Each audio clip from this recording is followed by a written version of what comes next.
I'm Liz Findlay, and welcome to this podcast series on inspiring spiritual entrepreneurs. We'll be chatting with some of the wonderful business owners who come to Starseed Business Networking. This is a free monthly meeting I co-host on Zoom with Steve Nobel, and you can find details of the next meeting on the events page of my website, lizfindlay.com.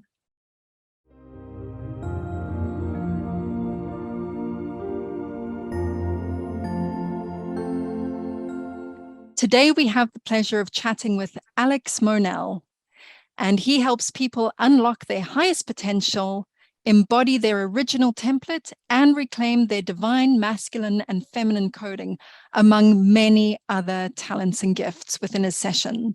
So Alex, welcome, and thank you for joining us. Thank you so much, Liz. It's a pleasure to be here, and I'm just grateful for the opportunity to speak with you and speak with everyone else that's listening. Great. So tell us of your turning point in the same month of your graduation when you were 23. Yeah, so when I was 23, around a month right before I graduated, into the month of my graduation, I was told that I can sit right where I am, just like I'm talking with you, and do the work spiritually and to be able to physically ascend.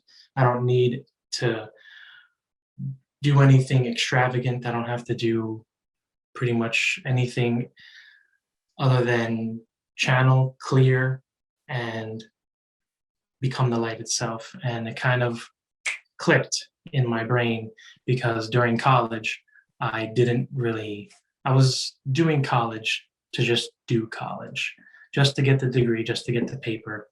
And I was unconscious with everything I needed to do. I had nothing, no prospects in the future. And when I saw this, it was a real opportunity. It hit me like a storm, and I just went for it. I just went for it. I said, this is my life. This is what I want to do. And this is what I know I need to do in order for me to be happy, because this is who I am. And yeah.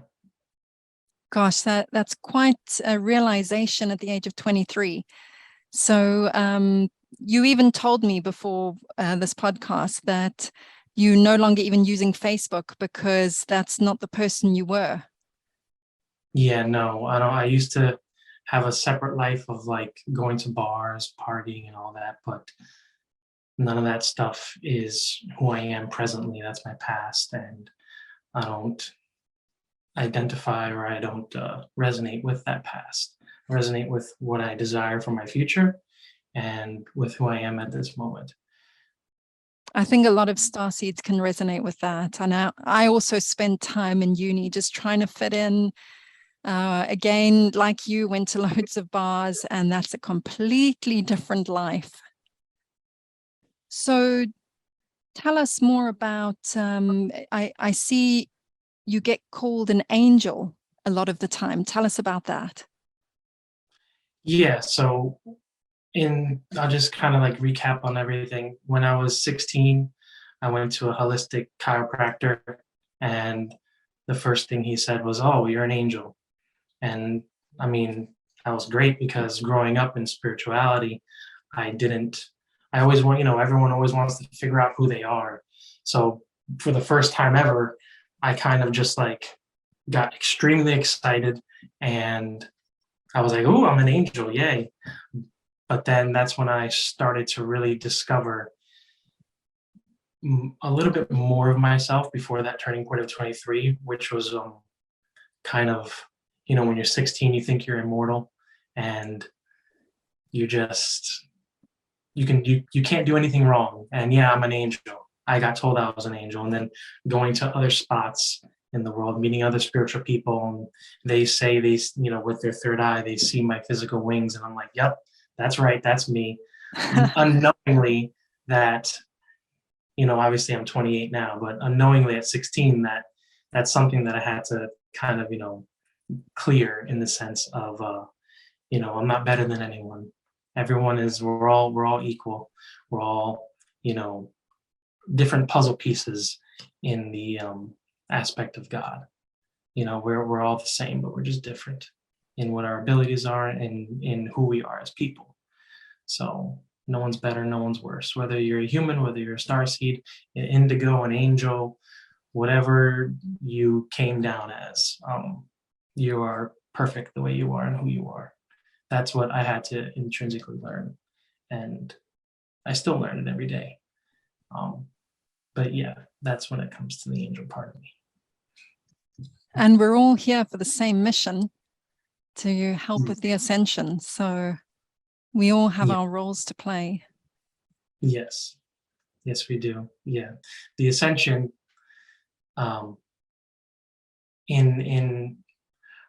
I figured out, what we're doing with the ascension is, yes, the ascension already is completed with the reclaiming and with the anchoring of the harmony grid of the divine feminine.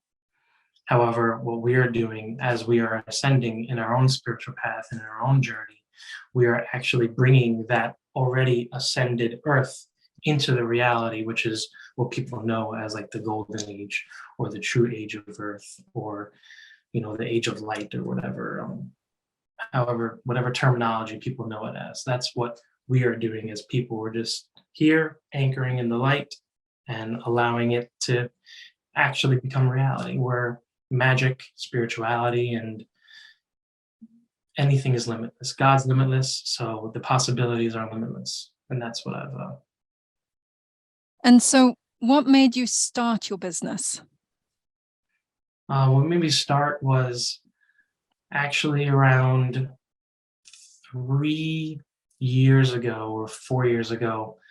Like, after clearing myself of a lot of the impurities, programs, toxins, karma, lineage drama, anything that's pretty much not in connection with love itself, I just kind of woke up one day, and I remember, like, not the date, but I remember that I woke up and I was just connected with a certain light.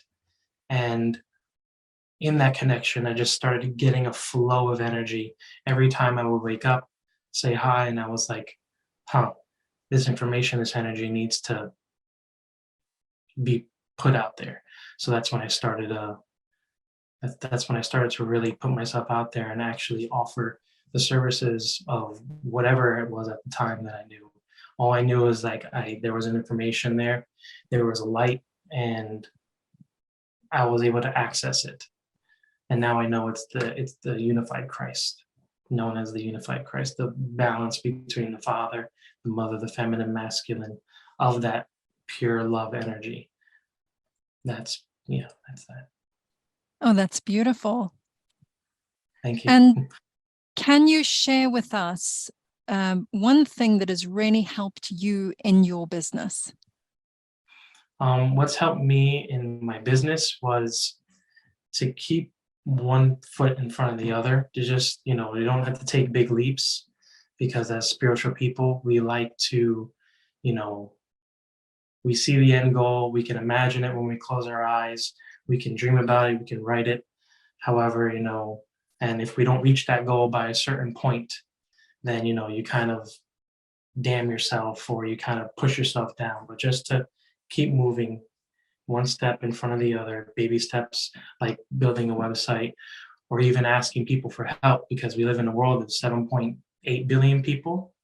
And, this world is not, for me, it's not Alex's world. I don't live here alone. So there is someone out there that can help you and that will help you. Just ask for help, and it will be given. That's my advice for helping people in their business. I think that's great. And I've done loads of swaps with people in the past. So it doesn't cost me money. Asking for help doesn't always come with an invoice. It can be a swap of my service and their service. So I really, really love that. And actually, within the Starseed Business Networking group on Steve Nobel's social media site, Our Social Matrix, we've had a few people put in there, I am looking for this and I can offer that. And I think it's a wonderful way of, bartering. In the old days, it was bartering. Yeah. And I think that's a great way for us to reconnect with that side of human interactions and helping each other build our businesses. Yes, it definitely is. Great. Well, thank you so much for chatting with us today, Alex. And for those of you who'd like to connect with Alex, his website is clearingthebridge.com. And so do go check out his long list of services there. I couldn't possibly cover all of them. It really is an extensive session. And so thank you very much for joining us. And bye, everyone. Bye-bye. Thank you so much for having me.